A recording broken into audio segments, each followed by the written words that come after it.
Hello, everybody. We're here to discuss more about the Valai today, and we're going to give a quick deep dive into more about them and their types. Now, the Valai are individuals with enhanced abilities, and they are the protectors of the 13 kingdoms.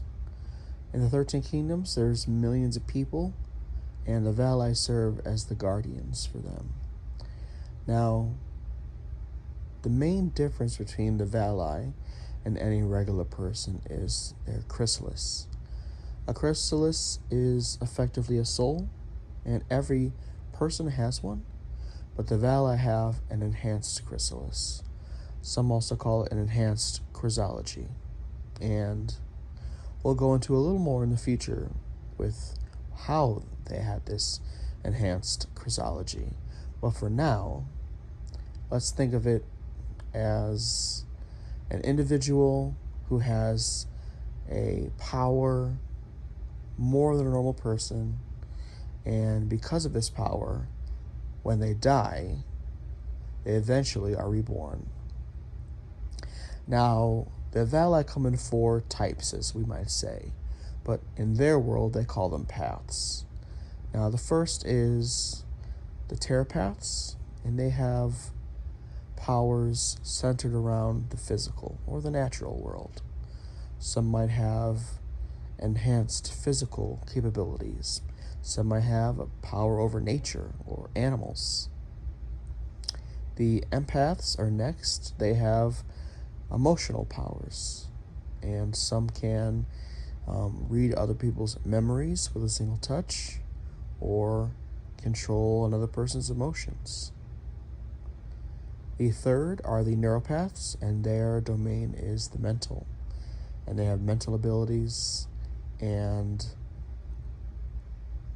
the fourth path is the aurapaths, and theirs is spiritual abilities, spiritual powers. And many aurapaths become healers. In this world, the healers are called veilers. Some wounds are physical, some are spiritual, and the aurapaths have the ability to fix both of these things because of some very special abilities they have and wield. Now, the four of these individuals together make up the Valai order. And like I said, we'll go more into in the future with why there are these four types. Now, the Valai have existed for thousands of years and were created by a person named Tiza. His full name is Tizana, but Tiza for short.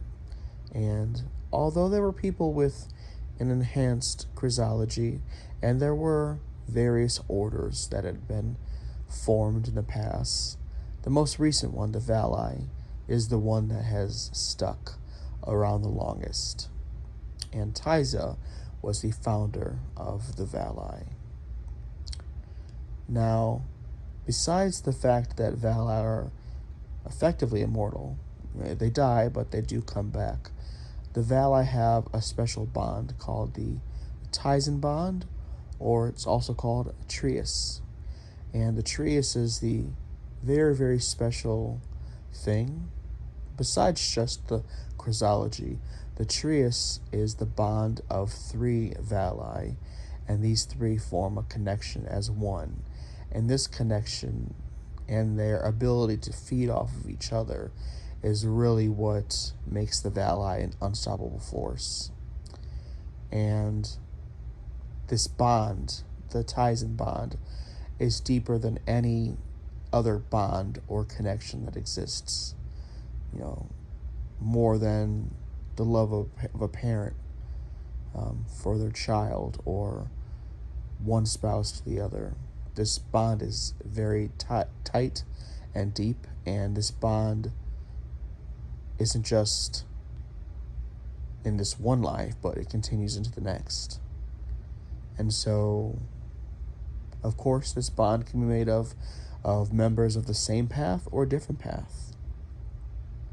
Now, back a little bit to the path, because there are, of course, various exceptions to the rule of four paths.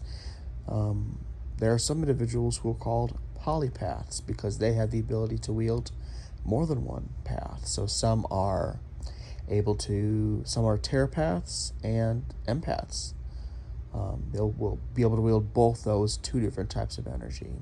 And some are called polyopic, which means they have two opposing paths. Now, as you might have noticed, there are some natural opposites among these four paths. Telepaths, who are grounded in the physical, and orpaths, who are enlightened to a higher place, a higher spiritual place, are, of course, opposites. And empaths, who are grounded in the emotional, are the opposite to neuropaths, who are grounded in the logical. Now, not all Valai view these four paths as opposing, but some do. And people that have the ability to wield more than one path, especially if they are opposing or polyopic polypaths, they have more struggles, because if you're a telepath, you're meant to be grounded in the physical world. But if you're an orpath, you're meant to be enlightened. You're meant to seek higher things. You're meant to not be grounded in the physical world, but in the spiritual. And so if you're both, it takes a long, long period of training to be able to wield both without one negatively impacting the other. And of course, the place they all learn and train to be Valai are at various academies. There's 8 of them, and we'll go into a little more about that in a future video. But for now, if you want to comment below any questions you might have, I'll be able to answer them in the comments. But thank you for listening to this video, and we'll see you in the next one. Bye.